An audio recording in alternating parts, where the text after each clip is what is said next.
This is Paige Becker. It's time for you to be the best. With Maxima. Let's go. Give it all I got, then I'ma give some more. It's giving. Push it past the limit, cause I'm built to score. Built to score. Mind over matter, I'ma win the war. Yeah. Keep rising to the top, no matter what.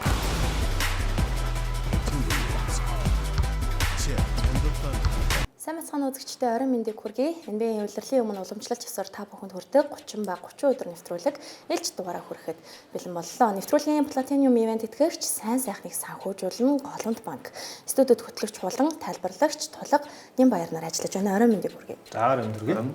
За өнөөдрийн бидний онцлог баг бол улирал дундуур бас баггүй хүснэгтийг тэргүүлэгчдийг сандргаа дамжсан за олон багуудыг бас удаан үргэлжилсэн хожлын цувралын зогсоосон Атланта Hawks байна. За энэ багийн хувьд өнгөрсөн улирлын амжилт нь ямар байсан бэ гэдгээс өнөөдрийн нэвтрүүлгийг эхлүүлцгээе. За өнгөрсөн улиралд тэд 40 хожил хөрсөн.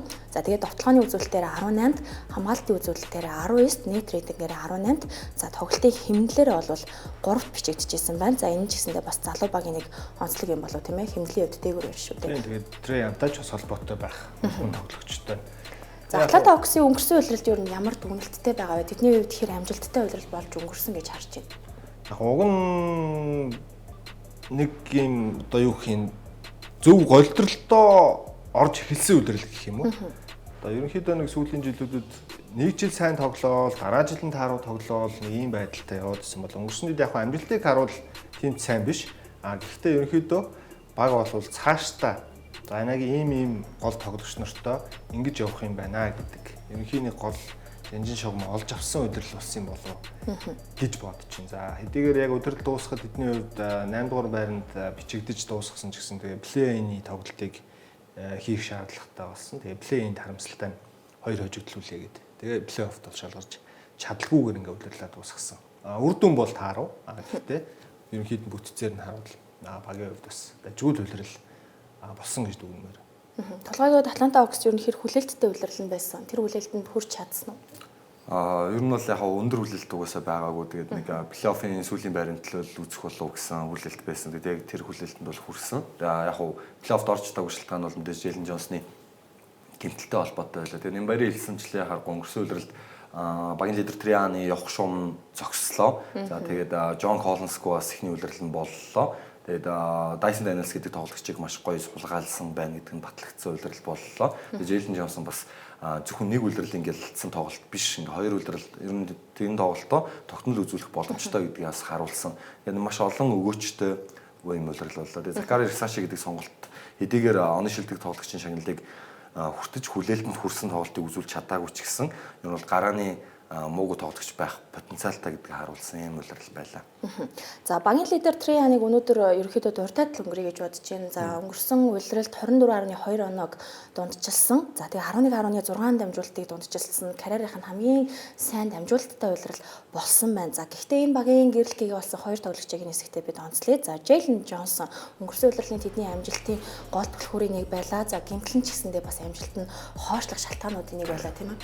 Тэгээ одоо тэгээд сүүлийн хоёр улирал ер нь энэ залуу бол өөрийгөө бүрэн дүүрэн харуулж Атланта Hawks багийн ирээдүйн гол тоглогч гэдгээ бол хангалттай нотлоод харуулчлаа. Харамсалтай нь тэр өнгөрсөн улиралд хүнд бэртлээ бол бас 36 тоглолтод оролцсон.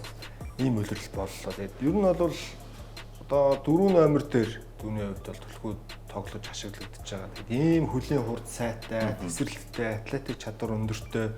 За тийм уугүй бас шидэлтүүд бас сул орхиж болохгүй шидчихдэг ийм тоглогч гэдэг. Маш олон талт тоглолтыг бол үзүүлсэн. Зүгээр статистикийн баг товчлоод хэлэхэд бол 20-15 дундчилсан ийм л үлрэл байлаа шүү дээ. Тэгээд дээр нь 3-аас шидэлттэй байгаад байгаа түүний бас тоглооны нэг том давуу талынх нь нэг болоод нь багтаа том орон зайгч үүсгэж чадчихээн. Тэгээд өөрөө ч гэсэн будагтаа талбаар чиглэсэн тоглолтыг үзүүлэх чадвар нь ингээд хөгжсөн байгаа. Тэгээд 20-10 дундчилж байгаа ер нь зүгээр Янсаас өөр юм хүчин тоглогч чадвар ихт байхгүй байна. Тэгэхээр ховордоод байгаа юм хүчний тоглогчийн тоглолтыг үзүүлэлт энэ тоглогчоос ирж байна. Тий одоо яг Антони Дэвис ч гэдэг юм ингээд нэрнүүд гарч ирэх ч гэсэн тэр тоглогч нар яг багтаа бол яг нэг төвийн байрал тоглоод яг цэвэр 4 номер дээр буюу PF-ийн байрал дээр тоглохгүй байгаа учраас яг Тулгагийн сайн хэлсэнчлээ одоо үндсэндээ бол яг байрлалаар нь харуул Янас, Джейлен Джонсон гэсэн эдгээр тоглогч нарт л ер нь 10 самбар дунджлах хэмжээнд өвчний төвтлөгчийн байранд бол тоглож байна л доо. Одоо яг хоёр хичээл яг ID1 4 дээр тоглох. Өртөшний өөрчлөлтөөс болоод. Тэрнээс ер нь Lex бабл даврахснаас хойш дандаа 5 дээр тоглолоо шүү. За тэгээд өнгөрсөн удирдал Jalen Jones-ыг Kings-нээс хойш баг нь шууд солилцоо хийсэн. За энэ нь юу гэлтэж юм гэхээр баг нь ч гэсэндээ Jalen Jones энэ багийн голгүй учраас удирдлаа ерөнхийдөө солилцоо хийгээд түр ардаа орхиж байгаагаа ер нь илтгэсэн юм үйлдэл байсан гэж харж байгаа. За тэгвэл энэ багийн бас нэгэн гэгээ болсон тоглогч Dyson Daniels.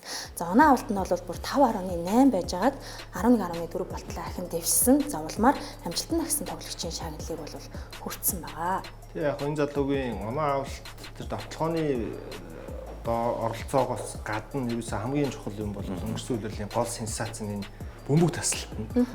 Нэг тоглолтод 8 удаа бөмбөг тасалсан тохиолдол ч гэсэн түүнд гарсан. Ер нь 5 бөмбөг тасалт маслтыг бол бас хэд хэдэн тоглолтод хийгээд амжсан. Тэгээд удирдлагын турш 3 бөмбөг тасалт дундчлан гэдэг маань өөрөө ойрын хэдэн жилд бас хурдсан байсан юм зүйл л дээ. Яг уу одоо сайн бөмбөг тасалдаг Крис Пол ч гэдэг юм ингээд мэдээж тоглогч нар бол байсан. Гэхдээ удирдлагын дунджаар нь авч үзвэл нэг 2.1 хэд ч гэдэг юм уу. Ийм л байдалтай байгаад байсан бол Dyson Daniels-ийг бол үнэхээр онцгой байсан. Тэгээ тэрийгээ ч гэсэн шигшээдээ бас харууллаа. Ер нь тэр шигшээдээ сайн тоглосон тоглолт тэмцээнээс хойш л Dyson Daniels тэгээд яг солигдож таарлаа. Тэгээд ер нь өөрийгөө бүрэн дүрэн нотлоод харуулчлаа да. Тэгээд Pelicans бол төдий олон минут ашиглахдаггүй байгаадсан бол солилцоогоор ирсэн өөрийнх нь карьерийг нэг сэргээх гой боломж олцсон. Тэрийгээ ч гэсэн өөрөө ашиглаж чадлаа. Улмаар амжилттай гэсэн тоглогчийн шагналыг эзэн болсноос гадна бүх хамгаалтын нэгдүгээр багтсан гэдэг. Ер нь бол маш өндөр хэмжээний цалин байгуулах ийм хоёр амжилтыг л нэг үзүүлчихлээ л дээ энэ тоглогч. За тэгээд Dyson Daniels-ийн хувьд яг 2 номерын байрал дээр бол бас хүчрхэг яг харахад тийм амар хүчтэй харагддаг гэсэн нэг Австрал тоглогчийн нэг онцлог угаасаа байдаг. Австрал тамирчдын хувьд бол багаасаа ер нь юм нэг регби тоглолтог учраас биеийн хүч шаардсан ийм одоо тоглолтуудыг их гаргадаг. Тэгээд тэр нь ч гэсэн яг NBA-д Dyson Daniels-ийг ингэж зохицод сайн хамгаалагч болоход том түлхэж болсон. Ийм сөөр байв удаа гэж харж байгаа. За тэгээд Atlanta Hawks багийн хувьд улирал дундуур хийсэн солилцооноос гадна 6 тоглогчийн зуны солилцооны 8-аар багаас ассан байна. Ямар тоглогчид харагдаж байгааг бас хамгийн ихэнд бас анхаарал татж байгаа нь Capella-гийн нэр харагдаж байна тийм үү? Тий. Яг уу Capella тэгэд жил ирэх тусам яалтчгүй тэгээ насан жаваад багт үзүүлэх нөлөөлөл нь бол угаасаа тэгээд жоохон унчлаа л да. Тэгээд Capella-гийн хувьд сүүлийн жилүүд нөө гэмтэл бэртэл арай их байлаа л да. Тэгээд тэрнээсээ шалтгаалаад ер нь угаасаа Атлантыг ирээдүйд бол багтахгүй гэдэг нь тодорхой болцсон байсан. DeAndre Hunter-ийн солилцоогоор ирсэн Caris LeVert, одоо Larry Nance гэдэг George Niang гэдэг тоглогчд бол удирдлагын төгсгөлд муугүй тоглолтыг үзүүлсэн. Гэхдээ багийн ирээдүйд багтаагүй. Тэгээд яагаад энэ өөрчлөлтийг ер нь зүгээр Atlanta Hawks баг Лалигийн номноор гүйцэтгэсэн бэ гэхээр нэгт DeAndre Hunter-ыг гэрээнээс салж байгаа. Мөнгө өгсөн байсан. За 25 орчим саяыг авч ирсэн. За хоёрт болохоор Zakari Risashi байгаа учраас байрлал дээр нь Risashi-г ер нь илүүд үзээд ингээ гэрээн дуусч байгаа тоглогчтой авчираад эдгээр тоглогчтой айлантай ч гэрээгийн сонголгүй. За харин George Niang, Terrence Mann гэдэг хоёр тоглогчийг бол 3 багийн солилцоонд бүр хамруулад ингээд ерөнхийдөө удирдлагын дундуур авчирсан тоглогчдоо Ахмад Төвийн тоглогчийн хамтаар явуулсан. Ер нь бол цэвэрлэгээ хийсэн. Ийм зам боллоо. Тэгэхээр яг харахад том нэр тийм одоо бүх одоо хэмжээний тоглогчдын нэр байхгүй байгаа ч гэсэн Атлантагийн хувьд бол хамгийн сайн ажилласан багуудын нэг гэж харагдаад байна. Зөв ажилласан. Тий одоо яг цэвэрлэгээ яг зөв цаг үед нь ерөөсөн хэд өвлөөс эхлүүлээд 100-ны хооронд үндсэндээ нэг 6 сарын хугацаанд бол багаа ингээд яг залуужуулаад цэвэр одоо шинэ арга барилаар Trae Young, Zakari Risashi, за тэгээ Jalen Johnson гэдэг юм нэг залуу тоглогч нар дээр тулгуурлаж шинээр багаа одоо босгох гэх юм уу та. Ийм юм рүү бол шууд 6 сарын дотор шилжиж болж чадсан нь бол том амжилт. За тэгээ Clint Capella-гийн хувьд ямар ч тач Atlanta Hawks-т 5 улирлыг өнгөрүүллээ. За бас яа харахгүй хэрэгтэй тоглогчдийнх нь бол нэг байсан. Түүний орон зай хэрэг өгүүлэгдэх бол за өнгөрсөн улирлын хувьд бол 8.9 оноотой 8.5 самбартай. За тоглохооных нь хувьд бас маш өндөр харагдаж байна тийм ээ. Ер нь карьерийнхэн дунд чинь баг ийм байгаа бох тоо Capella гэдэг. Угаасаа нөгөө зэрэгтэй ойрхон тоглодог шийддэггүй тоглогч учраас түүний хувьд бол яа харахгүй 56 орчим хувьтай давтлоод за тэгээ нэг хаалтыг бас донжилсан юм үлрэл дүнээр боллоо. Тэгээ Клинт Капелла угаасаа Оньяка Оконву гэдэг тоглогчид бол өөрийнхөө байр суурийг нэгэнтээ алдчихсан байсан. За дээр нь тэгээд угаасаа төвийн тоглогч солилцоогоор авчрах зорилттой бай тэр нь амжилттай хэрэгжсэн байсан учраас энэ Капеллагийн шаардлага багт байхгүй гэд үзсэн болов уу. Капелла өөрийнхөө хуучин баг болох ер нь анхны карьераа амжилттай эхлүүлсэн. Тий. Houston Rockets баг руугаа явсан эргээд Капеллагийн хувьд ч гэсэн Rockets гэдэг ингээд контендер түвшний багт ямарчсан очиж өрсөлдөхөөр болсон. Тэгээд өөрийнхөө карьерийн одоо сүүлийн жилүүдэд ямарчсан ингээд плей-офф аврагын төлөө дайрах боломжтой ийм зөв багтаас очсон болов уу гэж харж байна. Тэгээд үргэлжлүүлээ шууд ирсэн тоглогчтой харъя.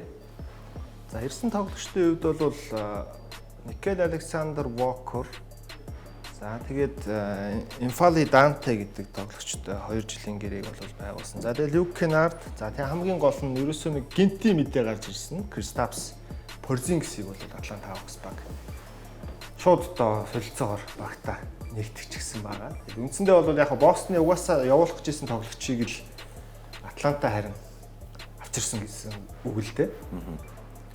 Тэгээд яа харахгүй гимтлэхүү байж чадвал энэ баг нэг плей-оффын түвшний баг. Тийм, ялангуяа бол ондод байгаа учраас. Тийм. Тэгээ өнгөрсөн үеэрлийн бас зүгээр Атлантагаас нэг авууштай статистик үзүүлэлт байсан. Трианы оновчтой дамжуулалт нь замлаг хамгийн өндөр байсан ч гэсэн бусад бөмбөгийн эрх мэдэлтэй тоглогчдын ч гэсэн оновчтой дамжуулалтын тоон сайн байсан. Тэгээ Джейлен Джонсон жишээ нь 5, Dyson Daniels бас 4.5 дамжуулалт гэдэг юм. Ингээд бөмбөг хүний хуваарлт ер нь тэр уналттай байсан жилүүдтэйг харьцуулахад маш сайн болцсон. Тиймдээ ч бүгдээрээ зүгээр хинж самбраас бөмбөгийг авсан хурдан тоглохог тавуулаа дэмжих потенциалтай, тавуулаа хурдтай, тавуулаа өн чацархаг Трианикс тооцвол бусад тоглогчд нь ийм бүрэлдэхүүний давуу тал өнгөрсөн үеэр хурдан эмнэлээр довтлоонд аюултай болж исэн, бөмбөг сайн шилжиж исэн гэдэг ийм авууштай зүйлүүд байсан. Тэгэхээр одоо энэ дээр ингээд бас зүгээр бөмбөггүй тоглох чадварт сайтай ийм тоглогчид аваад ирсэн баахгүй Люк Кенард, Никел Александр Walker, Кристапс Порзингс гэдэг бүгдээрээ бөмбөггүй сайн тоглож чаддаг. За Никел Александр Walker бол бүр бөмбөгтэйч тоглолтыг үзүүлж чаддгаараа давуу талтай гэдэг. Тэгэхээр энэ 190 тоглогчид нь бол ягарахгүй энэ багт дутагдж байгаа зүйлсийг бол авчрах байх. Явуулсантайгаа харьцуулахад ирсэн тоглогчид нь арай ч илүү өөр нөлөө үзүүлж болох үс ийм тоглогч нар байгаа ч. Одоо зүгээр л байрлалаар нь орлуулад харахад л Карис Левер ч юм уу Теренс Мэний оронд Никел Александр Walker, Люк Кенард гэдэг илүү хамгаалтын илүү ийм өөр хоёр тоглогч аваад ирсэн. За тэгээ Капелла сая одоо холон маань онцолж ирсэн. Капелла ингээд энэ багт бас сүүлийн хэдэн жил үр дүнтэй тоглож ирсэн болвол одоо илүү бүр шиддэг. Тэгээ нурууны өндрийн хувьд Капеллагаас өндөр ийм тоглогчийг төвийн байралтай Кристапс Порзингс гэдэг аваад ирсэн гэдэг чинь. Ингээд явуулсны нэрсэнтэй харьцуулахаар угаасаа ирсэн тоглогчд нь хамаагүй энэ багт өшөө илүү сайн өр нөлөө үзүүлж болох үс тоглогч нар байгаа учраас. Тэгээ одоо ингээд Джейлен Джонсон самбарт сайн тоглож чаддаг 4 номертой байгаа. Самбар сайн авдаг тоглогчтой байгаа. Тэгэхээр Порзингс яг самбарт тэгж их аваад байдаг. Гэхдээ маш сайн хашдаг. Тэгэхээр энэ Порзингс, Джейлен Джонсон хоёр жишээ нь талбай дээр маш гоё хослол болох боломж байгаа. Хоёлоо урт, хоёлоо өндөр, за хоёлоо шиддэг. Тэгээд Саши байна бас. Тийм ингээд бодохоор маш өндөр. Тэгээд талбайн одоо довтлох орон зайг илүү томруулж өгч байгаа юм. Хоёр бодогтой талбайн хослол эрхжил тоглох нь. За Никел Александр Walker-ыг бол сэлгээний гол тоглогчтой авлаа гэж харж байгаа юм байна. За Порзингсийн хувьд тоглолтын арга барилын хувьд Атланта Хawks хэр сайн зохицож чадах вэ? Ёстойгоо зохицох байхаа. Яагаад тэгэхээр одоо үндсэндээ Триан гэдэг жижиг биетэй гэхдээ илүү хурдаар ур чадвараар тоглодог элдвтэй энэ тоглогчийн хажууд дөрвөн шидэлттэй тоглогч тойроод байж ах нь өөрөө аюул та. Оконву ч юм уу Капелла хоёр бол яг хөө за Оконву бол Капеллаг бодвол мэдээж 3-аас шиддэг юм дөрвөн тоглогч. Гэхдээ Порзингс бол илүү өөрөө тоглоом үүсэх юм чадвартай. Тэгээд түрүү хэлсэнчлэн нөгөө бөмбөггүй тоглолтууд, catch and shoot-ууд бол маш өндөр өвтө шиддэг юм тоглогчдод. 41% ураа шиднэ гэдэг бол өөрөө маш өндөр үзүүлэлт. Өөрөө Порзингсийн 42 тоглолтод оролцсон гэдэг нь л өөрөө гэмтэл бэртэл за өвчний улмаас тоглолтод өнжөөд байсан л нэг сул тал баснаас биш. Яг 42 тэр оролцсон тоглолтондоо бол хангалттай сайн тоглолтыг. Одоо энэ чи Бостон гэж тэр олон довтлооны сонголттой тэр олон бөмбөгний эрх мэдэлтэй тоглогч нартай хамт тоглож байгаа тоглосон мөртлөө одоо Jaylen Brown, Jason Tatum, Derek White-тай, Pritchard-тай хамт тоглосон мөртлөө бараг 20 оноод унчилсан байгаа байхгүй. Тэгэхээр Порзингсийн довтлооны өр нөлөө бол Атлантагийн Quinn Snyder засгаж өгч системд ч гэсэн ер нь үнэхээр сайн зохицохоор болов гэж таамаглаж байна. Зүгээр нэг эргэлзээтэй зүйл байгаа нь зүгээр Триан карьерийн турш ер нь зүгээр John Collins, Capella, Okonkwo гэдэг ингээд pick and roll дээр сайн тоглогчтой тоглолт гэсэн бол Porzingis pick and roll дээр ер нь тэгж сайн тоглоод байдаггүй. Ихэнх оноогоо уналтаа шидэлтүүдээр авдаг тий. Шахадгүй. Тийм яг post move pick and roll дээр зөрж тоглох нь яг Capella-тай бодвол харьцангуй цөөхөн. Гэхдээ бие өгдөл нь байгаа. Энэ дээр бол Quinn Snyder засгалжуулагч бол зохион байгуулалтаа зөв тавиад тоглооны хөлбөрүүдээ зөв сонгоо явуучих юм бол уусаа олон жил мэргэжлийн түвшинд болцсон. Тэгээ дээр нь сая Европын аврах дээр бага маш сайн манлайлцсан. Гэмтэлхүүгээр үлрэлийг илрүүлэх учраас Бостонд байснаас илүү том нөлөө үзүүлэх баг. За тэгээд үнэлтийн хувьд бол зуны солилцооны цонхоор маш сайн ажилласан гэж дүгнэж байгаа юм тийм үү. Ингээд үзэгчдээ энд хүрээд 30 баг 30 өдөр нэвтрүүлэг хэсэг хугацаанд завсарлаж байна.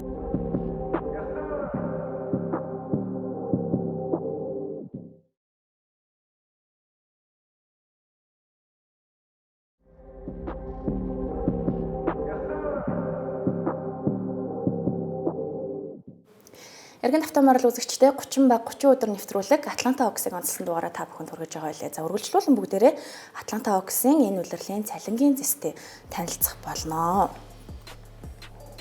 За ер нь 195 сая гэдэг бол одоо энэ багуудын дундаж болчиход байна. За тэр ард нь харагч чинь бүр 20-д бичигдэж байна гэж байна. Тэгэхээр энэ бол ер нь баг руугаа бас орох үзүүл. За тэгээд эхний цалингийн шатлалын эхний first apron төрөхөд бол 11 сая дутуу, second apron төрөхөд бүр одоо 23.3 сая дутуу. Тэгэхээр тэдний хувьд ямар нэгэн luxury tax буюу одоо тансаглалын татвар бол төлөхгүй ийм байдалтай. За тэгсэн мөртлөө одоо нөгөө эхний хэсэгт ярьсанчлаа энэ жил бол дорн бүст плей-оффт орох бүрэн боломжтой байгаа. Нэрлэгдэж ин л дээ харахгүй. Тэгэхээр л энэ баг одоо яг нөгөө эхний хэсэгт тойрон ярьсан яагаад ер нь зөв замдаа орцсон улирал гэж онцлоод байсны шалтгаан бас. Тэгээ энэ 100 бас тэдний хувьд солилцооны айман дээр бол маш сайн ажилласан баг гэж онцлоод байсан шалтгаан ерөөсөө бас цалин дээр нь хүртэл харагдаж байна гэж хэлж болох байна. За тэгээд үргэлжлүүлэн бүгдээрээ багийн ирээдүйн талаар ярилцах хэрэгтэй юм болов уу гэж очиж байна. За энэ улирал ямартай сайн солилцоо гэсэн юм байна. Тэгээд багаа сайжруулах боломжтой эсгээ бол дүгнэх бах тийм ээ. За тэгвэл үргэлжлүүлэн тэрний дараагийн улирал буюу 26-аас 27 оны улиралд Баталгаат гэрээтэй 10 тоглогч байна.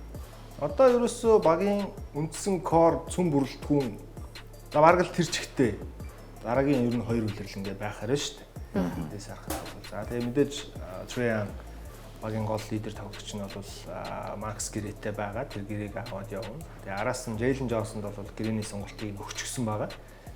За тэгээд одоо сая 100 гэрээ хийсэн Никэл Александр Вокер. За тэгээд түүний байралд Оконкво. За тэгээ 27 оны улирал харин дуусны дараачаас эхлээд нөгөө Закари Рисашигийн руки гэрээний сонголт яригдаж эхлэх баг. Тэгээ Рисаши яг ингээд онцгорч чадахгүй үүргийн тоглогч өрөөлтөй байгаад байгаа нь Атлантад бол баг ашигтай шүү дээ. Атлантагийн зүгээс бол ашигтай болж өрнө л да. Нэг жилийн 20 сая ч юм уу сонголт их боломжтой болно.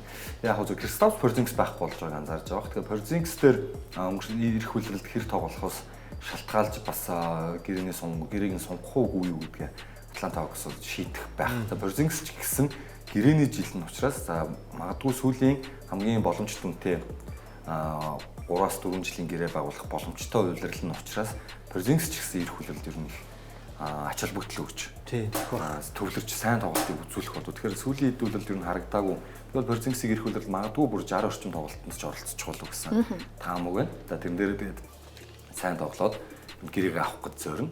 Атлантагийн амжилтаас шалтгаалж, хэр зохицохоос шалтгаалж Атланта дунд гэрээг өгөхгүйгээ шийднэ гэдэг. Ерөөсө туршилтын нэг жил Атлантагийн үед байхаар одоо Порзингс одоо авчирсан үйлдэл нь ерөөсө бүтлгүүтсэн үйлдэл огт биш болчихж байгаа юм. Муу гэрээ авсан үйлдэл байхгүй. Одоо муу хэрвээ зүгээр Порзингс муугаар бодоод те тааруу энэ үйлрэл тааруу тоглолоо. За эсвэл нөгөө бэрхтлийн төлөнд дахиад их байлаа гэж бодох юм бол эргэцэн түүнийг зүгээр л тавиад явуулчихна гэсэн. Тэгээ явуулчих харч та 120 саяар босч штэ энэ багч. Тэгэхээр дахиад 2 сайн тоглож авчирчих боломж байна гэсэн үг. Одоо тэнгууд нөгөө Трианы явна мовн гэдэг яриа бол бүр ингээ мартагдаад эхэлчихэж штэ. Одоо бол баг энэ 100 бол дахиж Триан өөр тийшээ явна ч гэдэм үү, багтагаа асуудалтай байгаа ч гэдэм үү ийм яриа бол бүр огт гарахаа болоод эхэллээ. Тэгэхээр энэ бол Атлантагийн нөгөө залуучууд нь их сайн байгаатай бас яхахгүй холбоотой байна. За бэртэл гэмтэлгүй бол энэ гарааны бүрэлдэхүүн ер нь дорнод бусд хаана хүрнэ гэж дүгнж байна. За багийн хувьд ерөнхийдөө сул тал нь аль байрлал дээр байна гэж харж байгаа юм. Гарааны бүрэлдэхүүн дээр бол сул тал нэг зүйлийг харагдахгүй. Тий, яг Порзингс яаж тоглох вэ гэдгээс болох баха. Түүнээс биш Порзингсийн одоо тий эрүүл саруул тэгээ Бостонд яг эрүүл тоглож байхдаа 20 оноод унжилж ирсэн тэр Порзингс дахиад Атлантад яг гэмтэл бэртэлгүй тоглож чадах юм бол энэ тавтаас нэг тийм өөлөө тах зүйл уусаа байхгүй болчих юм. Тавуулаа хоёр оронтой оноод унцчлах боломжтой. Тэгээд тоглогчд. Дээр нь за яг хуу Треяныг тооцох юм бол нөгөө дөрөв нь ялангуяа тэр Порзингс Треян хоёроос бусад 3 тоглогч нь яг хамгаалтын үед бол гуруулаа маш сайн 3 тоглогч байна. За тэгээ мэдээж Порзингс одоо 7 тохоо өндөр тоглогч учраас урдтай талбайд бол бас тэгж амар оноо алдаад байдаггүй юм тоглогч. Тэгэхээр ер нь бол Треяныг тооцвол нөгөө дөрөв нь бол хамгаалтан дээр ч гэсэн дасгалжуулагчдын багтаа байлгахыг хүсгэл ийм тоглогч нар байдаг. Тэгэхээр энэ гарааны тавтаас их өөлөд ах зүйл бол угаасаа байхгүй болчихж байна л доо. За сэлгээний бүрэлдэхүүнийг харахын өмнө бас урт улиралд бэлэн үү? Сэлгээ нь ер нь хэр хангалттай харагдаж байна? Энэ дээр ямар дүгнэлттэй вэ? Сэлгээ түрүү нөгөө эхний хэсэгт онцлсон Люк Кеннард, Никел Александр Вокер хоёр ирснээрээ эдний хувьд бол хамгаалагч төр, довтлогооч төр аль аль тал дээр. Тэгээ нөгөө шидэлт сэлгээнээс бас ийм 3-аас сайн шиддэг шидэгч нар ирсэн гэдгээр бас урт улиралд бол ер нь давгүй л болов гэж бодож байна. Александр Вокер Миннесотад өнгөрсөн жил яаж тоглосон бэлээ.